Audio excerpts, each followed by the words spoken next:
Greetings and bienvenue, Midnight Crew. Thank you for returning to this broadcast, and welcome to new viewers joining us for the first time. If you like a video, then feel free to subscribe. Be 20-year-old Anon. Work at a gas station. Night shift. Right next to a loud-ass freeway notorious for taking people out. Pretty chill job. Usually just sit around, read, sometimes chat it up with truckers who come through. 2 a.m. by myself. Catching up on some video games. Phone rings. Thank you for calling blah blah. How can I help you? Barely audible whispering. Ask the guy to tone it up. Do you know when the next one is? Think he means the lotto draw. Tell him the date of the next one. No, do you know when it's happening? What? Ask him what the hell he's talking about. Do you know when it's happening? The next one?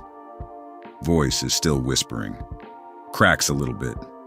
Ask him when what is happening. The next one. Assume it's a prank caller. Hang up on him. Rest of the night was uneventful. Couple nights later, just got done ringing some stoners up. Phone rings again. Thank you for calling blah blah. How can I help you? Do you know when the next one is? This guy again. .mp3. Remember, it's a newer phone. Probably has some sort of caller ID. Sir, the phone you are calling from has a caller ID and storage system, and the next time you call this business, your number will be turned over to police. Voice raises a little bit. But I need to know when it's happening. Hang up on him. The next night, the phone rings. Remember, dumbass. Grab the phone and check the caller ID. All zeros. Must be a telemarketer then. Pick up the phone to tell them they've called a business. When is it happening? For God's sake. Hang up again. Next night, nothing out of the ordinary. Almost the end of my shift and no phone calls. Around 4 a.m., getting ready to switch out with the day crew. Hear what sounds like a gunshot and tires screeching. Run outside just in time to see a car with a popped tire spin out of control onto its side. The car behind it slam into it, and a couple more behind those guys join the pileup. Holy shit, holy shit, holy shit. Jump the freeway fence, drop down right as another car takes out the car on its side. Traffic finally stops. People are getting out of their vehicles to help. I whip out my mobile to call 911. 3 missed calls. All zeros. Nope.png. I put in my 2 weeks the following day.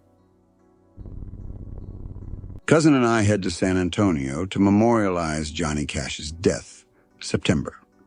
Decide to learn about the local spoopies to pass the time the day after. Hear about the local haunted tracks. Drive to check it out. Find the tracks. Follow the ritual. Invoke some dead kitty spirits that were killed by an oncoming train. Stop the car. Shift into neutral right on the tracks. Our car starts rolling. Go to give it gas. Forget that I put it in neutral. I'm screaming, fumbling with the shift. My cousin is screaming, shaking me, making it impossible for me to shift gears. Finally, the rolling stops. We stare at each other, gaping, until I look back and say, we were on a fucking tilt. My cousin argues with me on this, saying we just experienced a spooky. He gets out of the car shouting that there's no goddamn tilt on a goddamn railroad track. Suddenly he shrieks. I get out, yelling at him, look at our back bumper. We managed to kick up a lot of dust going from Oklahoma City to San Antonio. Yet there are a bunch of little handprints all over our bumper. The railroad tracks are clearly flat. It's really hard to deny the supernatural for me now. I mean, yeah, I call it shit like spoopies and everything because most people come up with horse shit all the time to just look cool. But, I mean, handprints of little children who died on that track. That really scares me, even now. 1 a.m, someone knocks on the door. Horses are in a neighbor's yard. Go get an armful of halters and leads. Hear a horse going crazy in the upper pasture. Figure I'll lead them down and the rest will follow.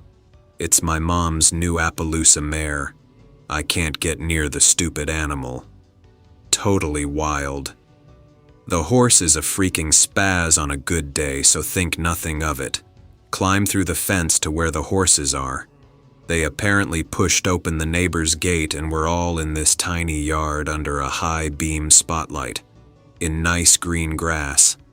None are grazing, just staring at the pasture. What the fuck? Reason that the appy mare is making them nervous. Neighbor asks if I need help. Nope. We'll take them one at a time. Halter the gelding. Go to lead him out. 5 horses push me out of the gate and surround me. No bickering, nothing. Go at a very fast click. The horses push me from behind to make sure I keep up. Not their usual manners. Start to get an inkling something ain't right. Get them to the lower pasture, let them in. Feed them. Horses are still jumpy as hell. Go to the middle gate and try to call the appy in. She runs back and forth in front of where the neighbor's is. Start walking to her, figuring I'll maybe herd her. Instead, the mare goes full-on gallop towards me. I'm going to die. The horse almost hits me. Shuts the gate. Time to get tack. Walk on the road.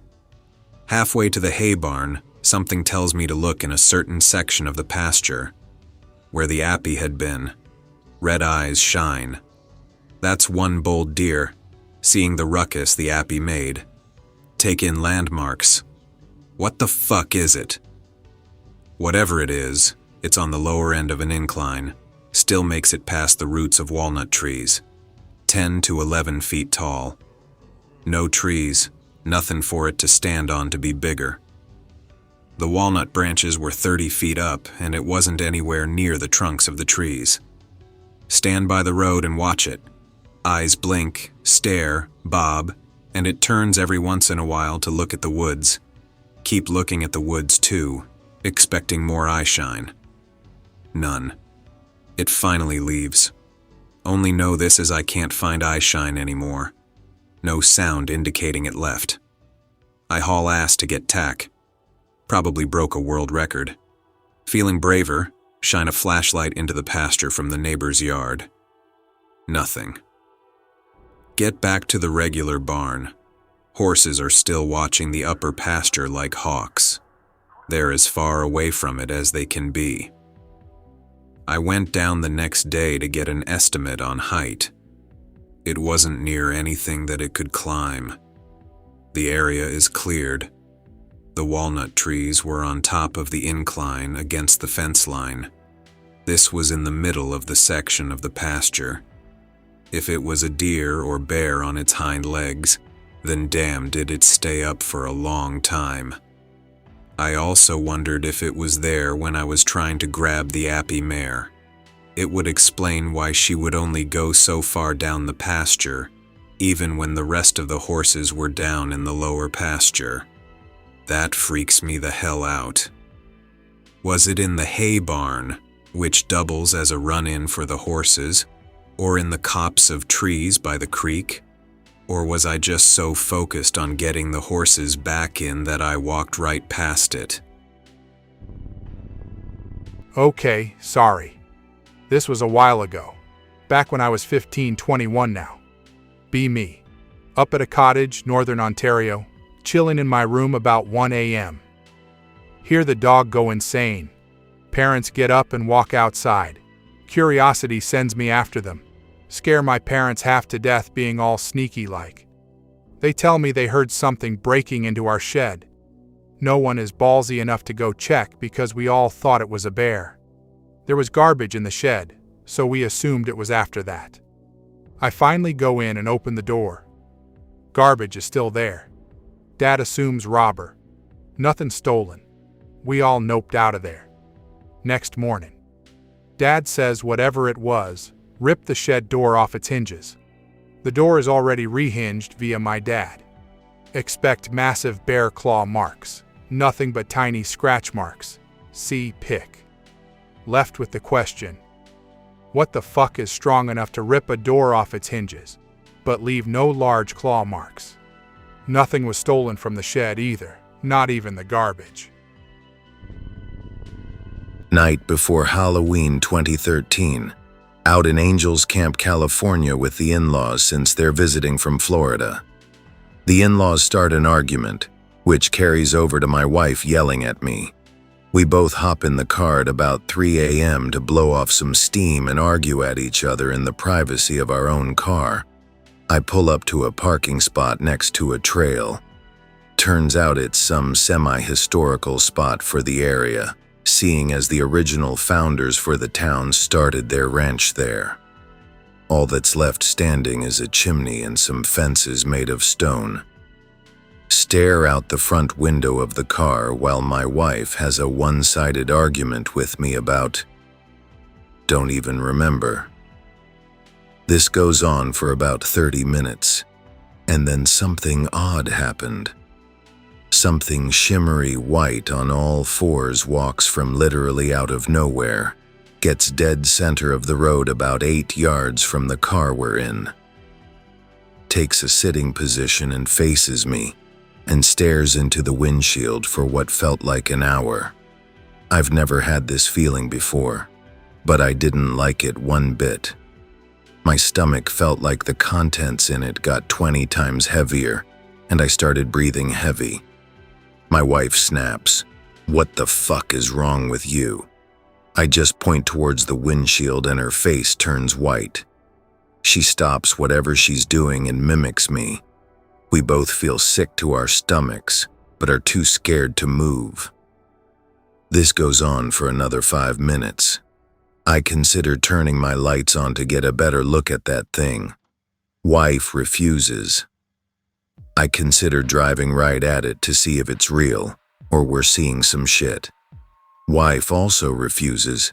Wife just covers her eyes while I check to see if I'm clear to keep backing up. And by the time I turn around, whatever we were staring at vanished. I speed back to the in-laws, and me and the wife admit whatever we were talking about wasn't interesting compared to whatever just happened. So we got over it. There is actually more to the story. I'll continue if anyone's interested. The morning after our encounter with the spooky white four-legged thing, the wife and I tell her brother about it, and he agrees to go back with us on Halloween night to check it out. The time comes, and we drive back, just me and the brother-in-law. He and I take flashlights and look up and down the whole area. No hoof prints, no lights in the area that could make a glare, no trash in the area that we could mistake for something else. So we scope out this trail and the old Selkirk Ranch. Peek around the stone fences, do a lap around the property, no sign of anything. Climb to the top of the chimney with a flashlight and scan the area like a lighthouse. Nothing. So I smoke a cigarette on top of it and head home just so I can say I did. Then head back home bummed. The in-laws leave the morning after Halloween is over. Ask if I'm okay with house sitting for a week at $200 a day to water plants. We take it, 'cause why not? We have this beautiful place all to ourselves. The property is on a golf course. The backyard is the 9th hole. Even have a hot tub, tennis courts, and a gym. We have our little mini vacation during the day, but then nighttime came around and everything got weird again. The guest room beside ours was empty. Anytime you walked by it, the air felt 20 degrees colder, and you got an odd sense of dread that we didn't seem to get when the in-laws were actually in the house. We tested out. Anytime you walk by the door, it's colder and you feel like your stomach drops. So we went inside, made sure the windows were closed, turned up the heater, and closed all the vents except for the 3 in that room. We turned it up to 85, but even with all the vents in the house closed, it wouldn't get over 72 degrees. So we said, well, something's up. We will just sleep in another side of the house. The next night, we're marathoning Breaking Bad, and that stupid episode about the fly comes on. All of a sudden, the lights in the cabinets turn on. All the cabinets in the house have glass panels so you can see into them, and lighting that we didn't even know existed. Then they kept turning on and off. We called my father-in-law and asked him how we turned them off. On the inside of the cabinets, you have to rub the screws to turn the lights on.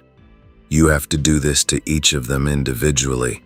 So every cabinet in the house is turning on and off, and there is no way we could have turned them on by accident, and no way could we do it all at once. Then all of a sudden it just stops. We chalk it up to another spooky thing we can't explain and go back to watching Breaking Bad. Next thing we know, the front door flies open. Now this thing is super heavy, and it had a lock so strong I couldn't actually open it. We usually just went through the garage. Me and wifey put our body weight into the door and force it closed and scratch our heads trying to figure out what the fuck is going on. We go different ways in the house to keep our minds off it. I start cooking. The freezer door keeps opening and the cabinets go on and off periodically. Wife goes to finish laundry, puts everything into the dryer, turns it on. Before it really gets going, the door on it opens and slams shut twice, turning it off. We go to bed shitting bricks that night. Start to question if this was worth $200 a night so far. It still was. When we wake up, I dig around the garage and find a Ouija board and a couple bunches of neatly wrapped sage. I work as an armed security guard in the harbor for my town. Just a bit of context. It's a bit of an industrialized area, and we work from 7 p.m. to 3 a.m. for the graveyard shift. This happened back about mid-June. 3 a.m. and I just got relieved from work.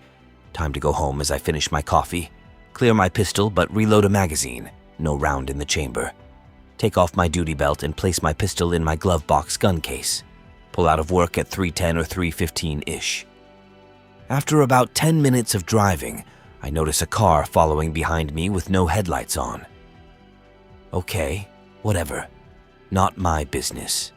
This car follows me onto the freeway, about 20 minutes from work. After looking back a few times, I can't make heads or tails of this car.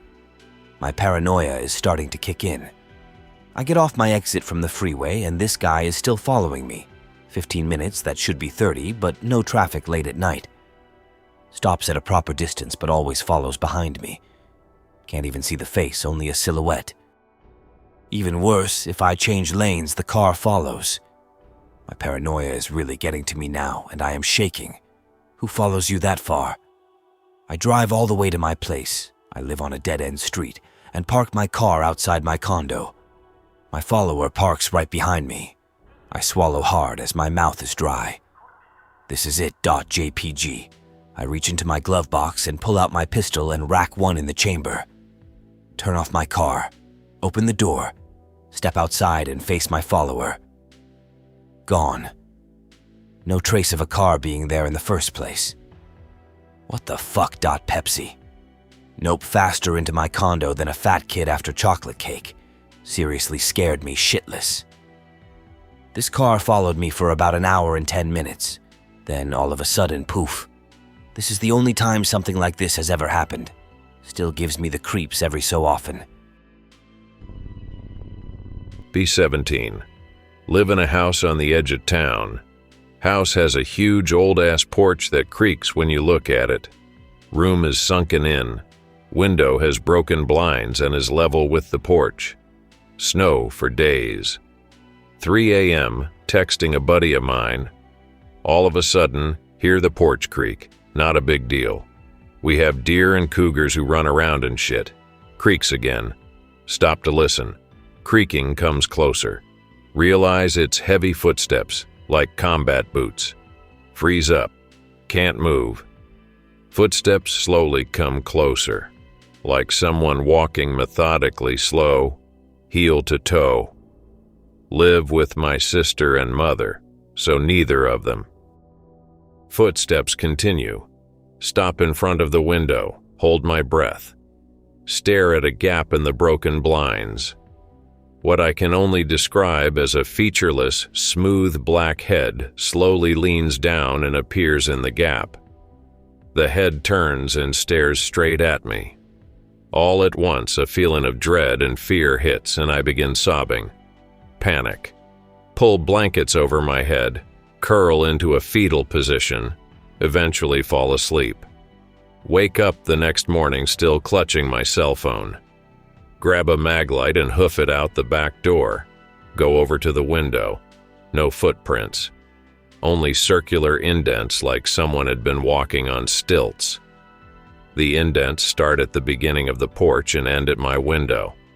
Tell my parent. End up buying a gun that weekend.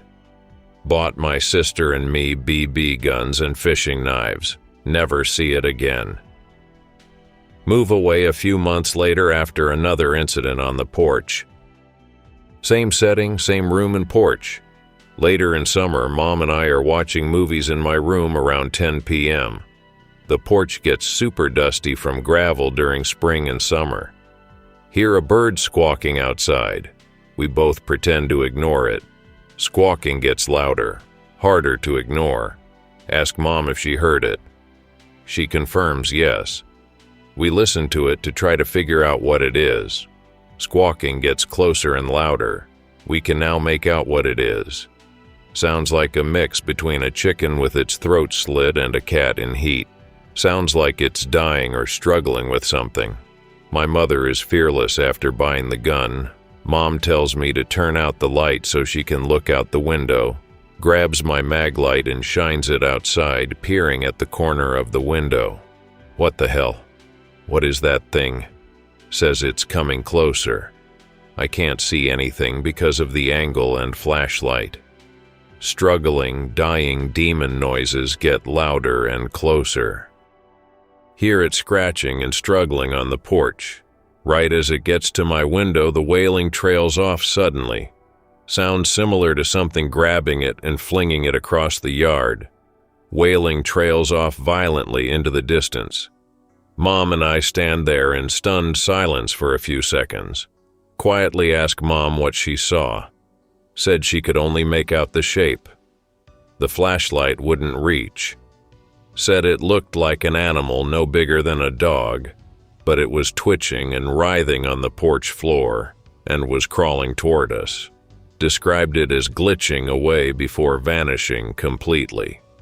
Next morning we go check outside. Scuffle marks in the dirt on the porch. A long trail like something being dragged away. Ends at the empty field behind our house. I ended up moving out the following fall, and my mom moved to a different town a few months after that. Whenever I ask if it was because of the house, she gets agitated and just tells me the town felt like it was dying. My dad owns a cabin in the foothills of the Cascade Mountains. Beautiful place. Small creek on the property. Isolated. No cell phone reception or phone in the cabin. I want to live there year-round, but there is no work. Went out with a girlfriend for a week after Christmas to escape the city and unwind. One of the days, we drop acid and decide to go on a hike in the surrounding area. Girlfriend wants to call her friend and send her pictures of our hike. I don't want to drive while we are frying, so we walk down. It's about 3 p.m. The acid is mostly worn off when we start off. Make it to reception. We call our parents and check in. She gloats to her friend. I just don't understand female relationships. It seems they all hate each other. Starting to get dark by the time we start back. As we are walking back up the hill, we start to hear something moving through the woods. Girlfriend starting to freak out. I tell her it's probably just an animal. Makes her freak out worse. Not too worried about it. Got my grandpa's 1911 that he used in Korea, loaded with hollow points. The noise gets louder and closer. Girlfriend is making little squeaks every time she hears a branch break. shine my flashlight in the direction of the noise. A huge herd of elk burst out of the woods and stampede across the road about 20 feet or so in front of us. There must have been 30 of them thundering across the road. Didn't pay us any attention as they crossed. First, sorry for my bad English. German here. This was the scariest shit in my life. My girlfriend and I were driving home from a friend's birthday party, driving on a motorway and decided to take a shorter way, taking the next exit to Walshausen, a little crappy village. Shortly before I entered the village, I saw a green SUV standing on the side of the road. Nobody was inside. I don't care. Driving through that village and see a red Porsche Carrera GT, nice car, following the street and leaving the village. A few miles forward, suddenly a thick fog turned up. Driving slowly, the fog vanished suddenly, followed the road. Street sign, Walshausen. Okay, that is strange. Maybe wrong turn. Seeing the green SUV again, same place. Empty. Taking another street. Took the left street in the first place, now taking the right street. Following the street, red Porsche, thick fog, street sign, Walshausen. Okay, stop. Stop the car. Closed my eyes. Okay, don't get paranoid. Driving again. Green SUV. Same spot. Taking again the left street. No Porsche. No fog. No street sign. Navigon shows the same way as before. On the way home, in front of the house next to me, a Porsche. Not the same, but exactly the same model. Running into the house. Closed all doors. PC, Google Maps. I drove about 12 miles. In the village, there are exactly 2 streets. The left one was the way home. The right one is at least 50 miles to get again to Walshausen. Impossible. Never been driving through Walshausen. Live in a city that has country area outside with lots of farms. Have a friend in the country called S. We're all chilling at S's place playing video one night. S tells us about how the guy who owns the biggest farm in the area is always holding these big parties where no one he knows is invited. Always heard urban legends about that guy. Parents said to stay away from him. The guy was the archetypical mean old man who didn't like you on his lawn. Just happens that the old man is holding another party that night. Friends come up with a plan to fuck with him and see if the urban legends are true. All in S's truck, driving down there. S takes the back way that leads into the woods so we can pass through the horse pasture and barns. Suddenly, a shit ton of cars parked near the barn comes into view. Get out of the truck. Slowly make our way towards the barn. Notice some people are just laying down on the ground, not moving, probably passed out. Get to the barn, hear people inside and groaning. Peep in, full-scale BDSM party going on. People 100% in leather. Hear this rustling sound like oomph to our side really loudly suddenly. 3 guys in gimp suits come out and start chasing us. We all run back to S's truck. Look behind me at one point and one of the gimp suit guys is literally a couple of inches away from me. Get back to S's truck. We all get in. The gimp suit guys throw rocks at the truck as we pull out. One cracks the back windshield. It turns out that the old man was one of the biggest meth dealers in the area and would hold these extravagant parties on his farm where he would fly in prostitutes and other people from cities across the country and get high on LSD. He was arrested later that year after one of his dealers got caught and ratted him out. I hope that you enjoyed tonight's broadcast. If you enjoyed tonight's story, then please subscribe to the channel as more green texts will appear daily. A new broadcast will appear when the clock strikes midnight Central Time.